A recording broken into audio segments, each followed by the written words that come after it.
দাবিহীন সীমান্তবর্তী এলাকা থেকে উদ্ধার হয়েছে প্রায় 21 লক্ষ টাকার মাদক দ্রব্য। 21 লক্ষাধিক টাকার বিভিন্ন নেশার সামগ্রী উদ্ধার হয়েছে। তবে জানা গেছে যে সোনামুড়া থানার কুলুবাড়ি সীমান্ত সড়ক থেকেই এই দাবিহীন নেশা সামগ্রীগুলি বাজেয়াপ্ত করেছে পুলিশ। কুলুবাড়ি সীমান্ত সড়ক এলাকায় মোবাইল ডিউটি চলাকালীন দাবিহীন অবস্থায় মোট 2 কেজি 500টি ইয়াবা ট্যাবলেটে এবং মোট 420টি টেপানডোটাল ট্যাবলেট উদ্ধার করা হয়েছে। এরপর সমস্ত আইনি প্রক্রিয়ার মাধ্যমে দাবিহীন হিসেবে তা জব্দ করা হয়। সোনামুড়া থানা এই অবৈধ ইয়াবা ট্যাবলেট এবং টেপানডেন্টাল ট্যাবলেটগুলির মালিক কে হতে পারে এ নিয়ে তদন্ত শুরু করেছে। আর সেই জায়গাতেই প্রশ্ন যে প্রতিনিয়তই দাবিহীন নেশা সামগ্রী বাজেয়াপ্ত হয় এবং গতকালেও দাবিহীন নেশা সামগ্রী বাজেয়াপ্ত হয়েছে, কিন্তু সেই জায়গায় কোনো ব্যক্তি বা কোনো নেশা কারবারি সেখানে যদি নেশা সামগ্রীগুলি না রাখে তবে সীমান্তবর্তী এলাকায় কিভাবে পাওয়া যায় এই নেশা সামগ্রী? তবে পাচারকারীরা তাদের পাচারের উদ্দেশ্যে অর্থাৎ ওপারে পাচার উদ্দেশ্যেই তারা এই নেশা সামগ্রীগুলি সেখানে রেখে দেয়। তারপর পুলিশি অভিযানে তা দাবিহীন বলে উদ্ধার করা হয়। যদিও সেটা দাবিহীন বলে পুলিশ উদ্ধার করলেও যে সমস্ত নেশা কারবারিরা পাচারের জন্য এখানে এনে এই জিনিসপত্রগুলি অর্থাৎ নেশা সামগ্রীগুলি রেখেছিল তাকে কেন পুলিশ গ্রেফতার করতে পারছে না? দাবিহীন নেশা সামগ্রী জব্দ করে কি সেখানে দায়িত্ব খালাস করছেন পুলিশ বাবুরা?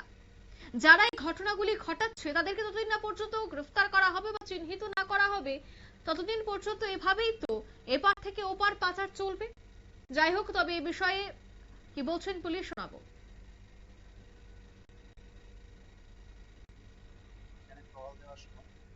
হিউজ কোয়ান্টিটি ইয়াবা ট্যাবলেট এবং টেপানটাডুল ট্যাবলেট উদ্ধার করা হয়। যে এগুলি সম্ভবত যে ড্রাগস স্মাগলাররা আছেন ওনারা বাংলাদেশে পাচার উদ্দেশ্যে এগুলি এখানে লুকায়িত অবস্থা রাখা ছিল। তো এগুলি যে ইয়াবা ট্যাবলেট এগুলি ওজন করলে দেখা গেল এগুলির ওজন 2 কেজি 500 গ্রাম, যা কাউন্ট করে হলো 24,000 টোটাল 24,000টি ইয়াবা ট্যাবলেট এবং এর যে মানে মার্কেট ভ্যালু প্রায় 20 লাখ টাকার মতো হবে।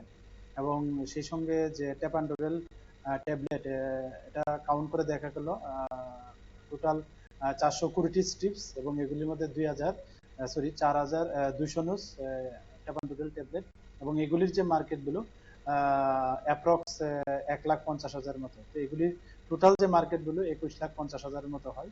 তো সঙ্গে সঙ্গে এখানে এগুলা সিজ করা হয় সমস্ত আইনি পদ্ধতি মেনে এবং আমাদের সোনামুড়া থানাতে এই নিয়ে একটা ইনকোয়ারিতে আমরা স্টার্ট করি যে এগুলির প্রকৃত মালিককে এবং এই যে ড্রাগসগুলি আছে এগুলির সঙ্গে কে বা কারা যুক্ত আছে। তো আমরা দেখছি আমরা এভিডেন্সের ভিত্তিতে যাকেই এগুলার সঙ্গে যুক্ত থাকার প্রমাণ আমরা পাবো আমরা অবশ্যই তাদের এগেইনস্টে যা লফুল অ্যাকশন নেওয়ার আমরা অবশ্যই নেব। এবং এটা যে এই যে অপারেশন এটাতে লিড করেছে যে আমাদের বি কোম্পানি 81 বিএনবিএসএফ যা এনসিনক এবং কুলুবাড়ি অন্তর্গত। আপনারা শুনলেন ওসির বক্তব্য। তিনি কিন্তু গোটা বিষয়টি বিস্তারিত তুলে ধরলেন এবং তিনি বললেন যে নেশা কারবারের বিরুদ্ধে অভিযান চালানো হবে, কিন্তু প্রায়শই এই বিষয়গুলি নিয়ে কিন্তু পুলিশের ভূমিকায় প্রশ্ন ওঠে। অন্যদিকে পুলিশের গোয়েন্দা দপ্তর কোথায় থাকে?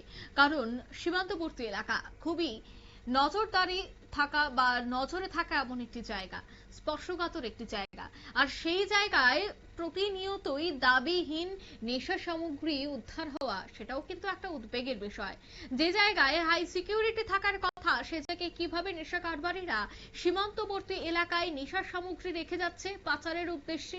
অন্যদিকে পুলিশ শুধুমাত্রই সেই দাবিহীন নেশা সামগ্রীগুলিকে জব্দ করলেও কারা এসে রাখছেন বা কারা এই ব্যবসার সাথে যুক্ত রয়েছে তাদেরকে গ্রেফতার করতে এক প্রকার অসক্ষম হচ্ছেন বা অদক্ষতার চিহ্নিত বা অদক্ষতার এক প্রকার পরিচয় দিচ্ছেন পুলিশ। তাই সেক্ষেত্রে শুভবুদ্ধি সম্পন্ন মহলের একটাই দাবি, খুব দ্রুত যেন পুলিশ শুধুমাত্র নেশা সামগ্রী নয়, যারা এই নেশা সামগ্রী পাচারের ক্ষেত্রে যুক্ত রয়েছে তাদেরকে যেন খুব দ্রুত গ্রেফতার করে। নিয়ে নিচ্ছি ছোট্ট একটি বিজ্ঞাপন বিরতি, সঙ্গে থাকুন।